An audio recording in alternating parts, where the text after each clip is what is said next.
experience I had living over in Italy was with a concept known as furbo, which roughly translates to clever.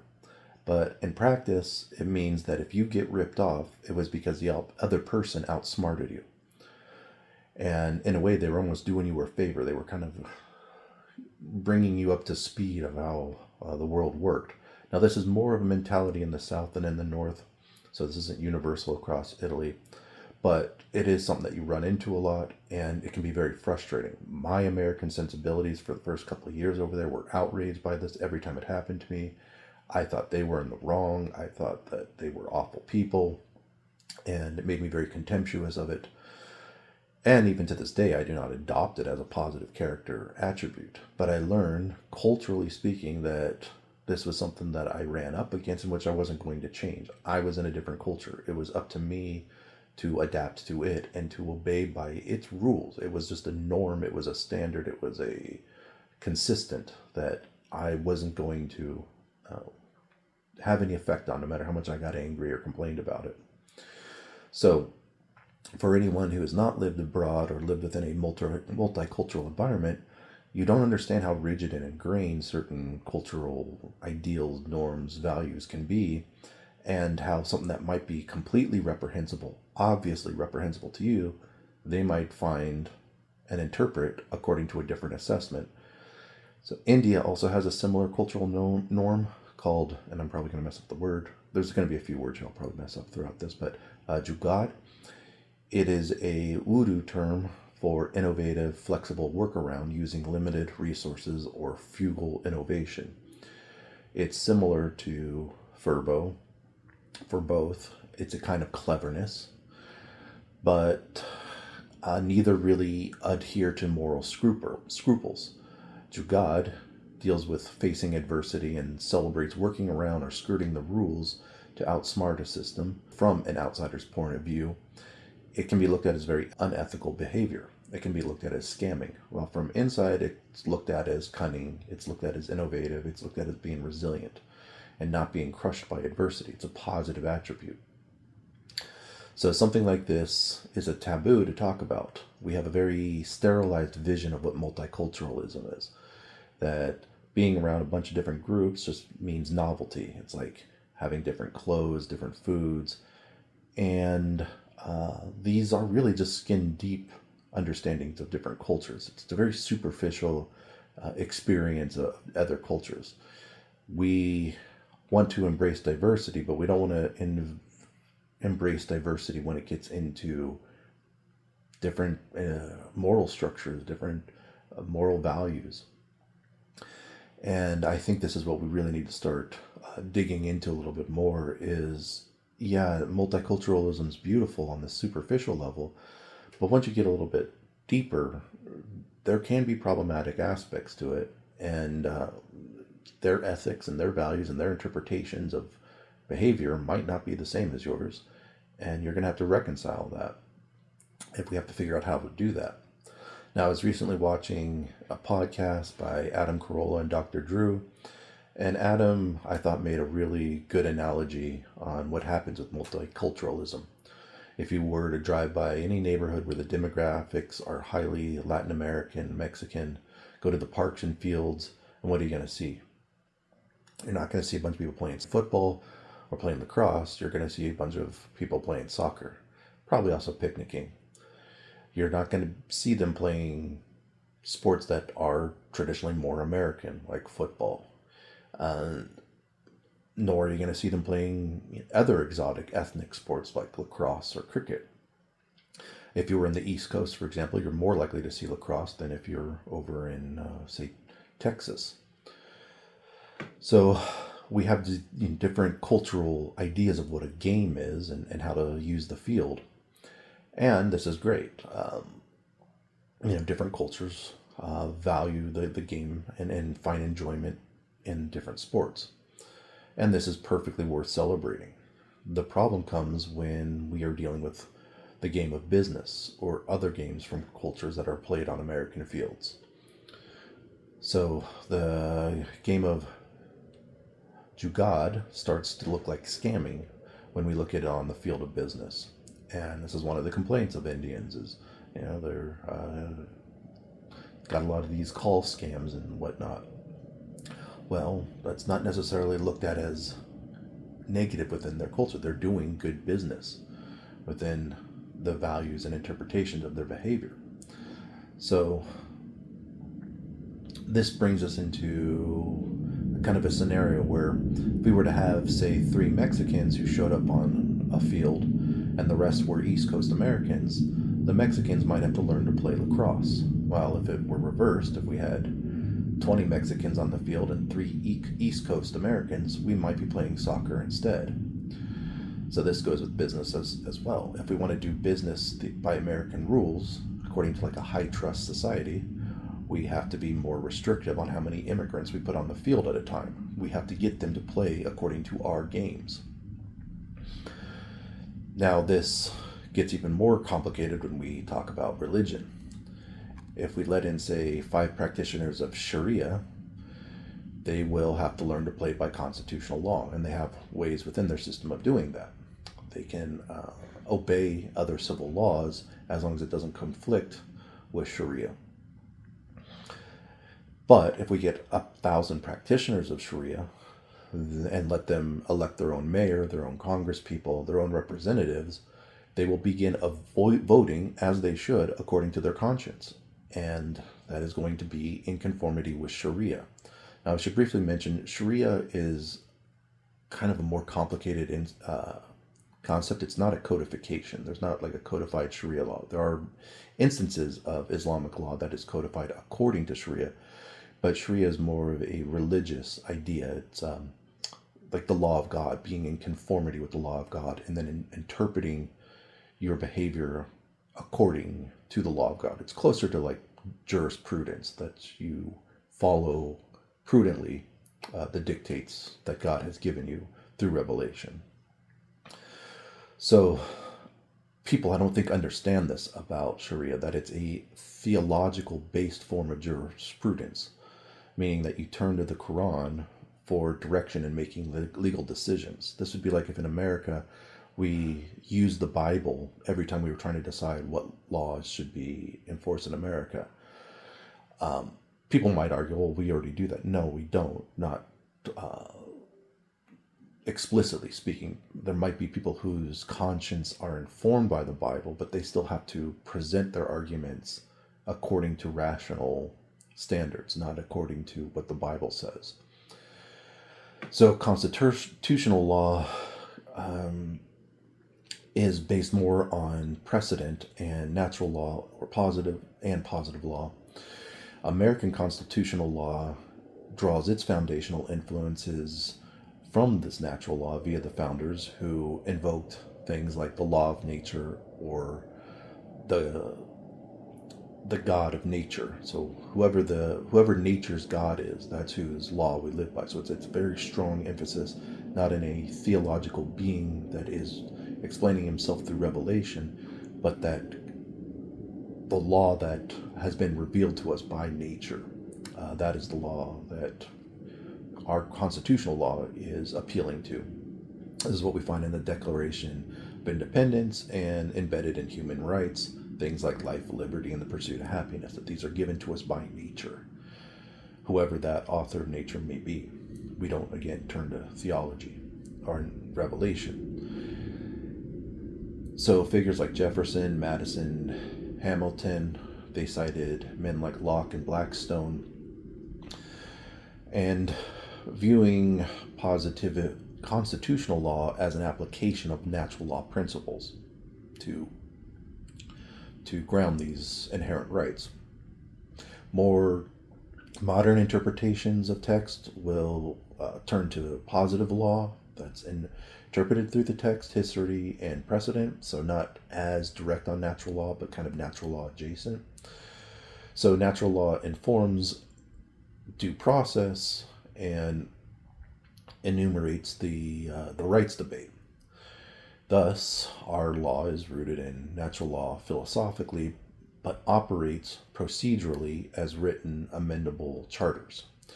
So any theological influence has to be mitigated through this process. So if you are influenced by your Jewish religion, your Mormon religion, your Christian religion. You still have to be mitigated through these debates and present your arguments in non-theological arguments. So even appeals to natural law today are held in check and forced to articulate their authority in terms that those who are not informed or interested in theology can still understand and agree with. So natural law must explain itself as a form of law that any person of reason can arrive at its conclusions, and was historically not derived from revelation of any religious group or theological inspiration, but instead by historically pagan philosophers. That's where natural law came from, so in Athens and Rome. This makes it very inclusive to groups of various religious traditions. Rome, for example, was extremely multicultural, had all kinds of different religious groups, and so their law had to be applicable to all these various religious groups. That also means that in America, we could technically have pagans. We have people from all these very different religious groups, Christians, Jews, Mormons. They can all be kind of included into our legal system, and even atheists as well. Sharia, meanwhile, is exclusive to those who recognize the Quran and recognize it as the theological objective truth. And through it, it implements its civil law. So these legal structures differ fundamentally in their epistemology, how law is known, what the scope and the relationship between reason and revelation is.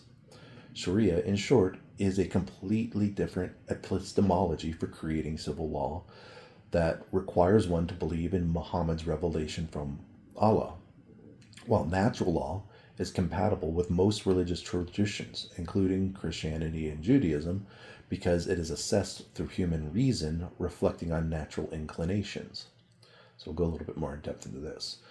Thomas Aquinas will say, for example, that natural law is grounded in God's eternal law.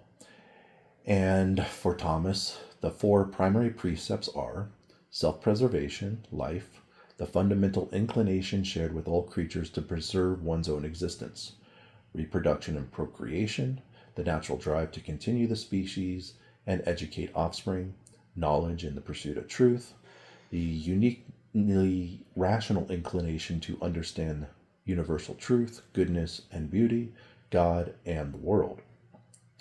Fourth, living in society, social order, that the natural human has a need for community and a common good, like shared common goods that we all enjoy. So, the foundational principle of natural law is that of the abstract imperative of synderesis. This is actually what I wrote my master's thesis on, which is the good is to be done and the evil is to be avoided.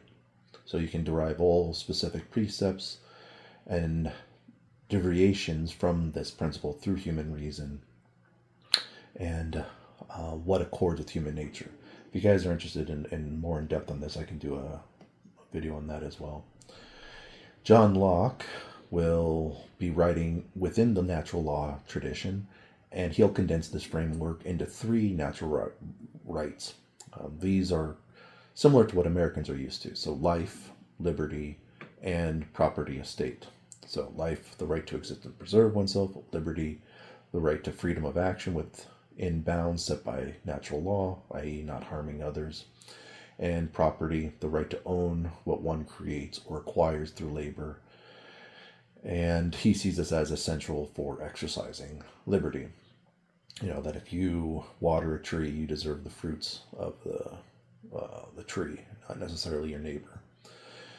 Now, Islamic law is different. It has some similarities, but it is organized around 5 essential objectives. So when Islamic law has been systemized, it's been done so by jurists like Al-Ghazali and Al-Shatibi. I'm probably messing that one up. I know Al-Ghazali, I don't know the other guy. The first being the protection of religion, al-din, preserving faith and spiritual practices as the foundation of moral order. Protection of life, al-nafs, safeguarding human life and bodily integrity. Protection of the intellect, al-aql, preserving reason and mental faculties through the prohibition of intoxicants in order to promote knowledge. Protection of lineage, Al-Nazab, ensuring legitimate family structures and protecting dignity through restrictions on sexual conduct and marriage rules, protection of wealth, al-mal, guaranteeing economic rights and property security through rules against theft, fraud, and exploitation. So, we can see some key philosophical divergences here. First, as I mentioned before, the epistemology, the source of knowledge. Sharia prioritizes revealed text, Quran and Hadith, as binding, with reason as interpretive tools. Natural law, meanwhile, prioritizes reason as the primary faculty, though people like Aquinas, who are Christians, acknowledge that they see divine law as supplementary because they see the natural law as participating in divine law. So they're not going to be in conflict with each other. So if you're bringing in a little bit of divine law, it should be in line with natural law. Scope. Sharia is comprehensive. It covers rituals, personal morality, family, commerce, and crime. Natural law traditionally guides governance and interpersonal relationships, but may not prescribe ritual or worship practices. We also do a little bit more to kind of keep the government out of your bedroom, as we say. Change and development. Sharia allows evolution through, I'm going to mess this one up, ithjad, within methodological bounds. Natural law, especially in Locke, treats rights and precepts as relatively fixed, though adaptable through prudence. So yeah, our law is much more focused on legal jurisprudence, and so things adapt according to case. So again, you can kill, but not all killing is the same. Accidentally killing someone with a car, it's manslaughter, but it's not the same as cold-blooded, premeditated murder. So that would be jurisprudence. The same act might be done. You might run someone over with a car, but doing it because they jump in the way and doing it because you planned on hitting them are two different actions. Individual versus collective. Locke emphasizes individual natural rights as pre-political limits on authority. Sharia, meanwhile, balances individual rights with community welfare, maslaha, and religious obligation. Role of revelation. Natural law, especially in Locke, does not require revelation. Reason alone suffices. Sharia, meanwhile, treats revelation as essential, and when there is a conflict, revelation takes precedent over pure reason. This is a thing I don't think people understand about Islamic history. They had this debate in the Middle Ages. They were trying to figure out, should we incorporate philosophy and reason into our epistemology, into our legal system, and the theocrats won out. That revelation, if there's a conflict between what science and revelation says, revelation takes precedence. Okay. So Sharia then makes, that's just like a key fork in what happened in the medieval European experience and the medieval Muslim experience. The medieval Christians were able to synchronize reason and faith. And when there were conflicts, it was maybe time to go back to try to understand, maybe we got our science wrong, or maybe we misunderstood the Bible. And so that's why within the Catholic tradition, especially, you have the Bible looked at not as a literal text, but as a, oftentimes speaking in metaphor. Okay, because sometimes something sounds like it is conflicting with science. Well, that might not be a problem with the science. That might be a problem of how we're interpreting the Bible. And so we maybe need to re-examine how we're understanding the Bible. You don't do that in Islam. If there's a conflict, then you get rid of the science. So Sharia then makes revelation essential, and when adopted, gets ratified into the Constitution. So you can see this in Egypt. In Article 2 of the 2014 Constitution, it states that the principles of Islamic Sharia are the principal sources of legislation, and the Supreme Constitutional Court has held that post-1980 laws must conform to those principles to be constitutional. So in modern Muslim majority states, Sharia usually enters the civil code through constitutional clauses that make the principle of Islamic Sharia either a or the main source of legislation, and through codification protects the reinstatement of fiqh rules in statutory form. So Sharia derives its authority from divine revelation, again, Quran and the Sunnah, as interpreted through what they call fiqh methodologies, and again, all these words like ithad, qiyas, and masala, making it a comprehensive system encompassing worship, ethics, family, criminal, and economic rules. Natural law, by contrast, posits universal moral principles discoverable through human reason alone, like the sciences, and inherent to human nature, independent of revelation. This has been articulated by thinkers like Aquinas and Locke. Both systems claim universality, Sharia as God's eternal law, natural law as participation in divine law, but as the governing forces within the natural order. So this can be easily exercised for oneself if you decide to go visit a Muslim majority country like Saudi Arabia, Indonesia, Egypt, or many of the Middle Eastern countries. You will be hard pressed to find alcohol. I can speak from experience. I've been to at least 5 Muslim countries. It's very hard to get beer. And you can be caned or even killed for certain sexual behaviors.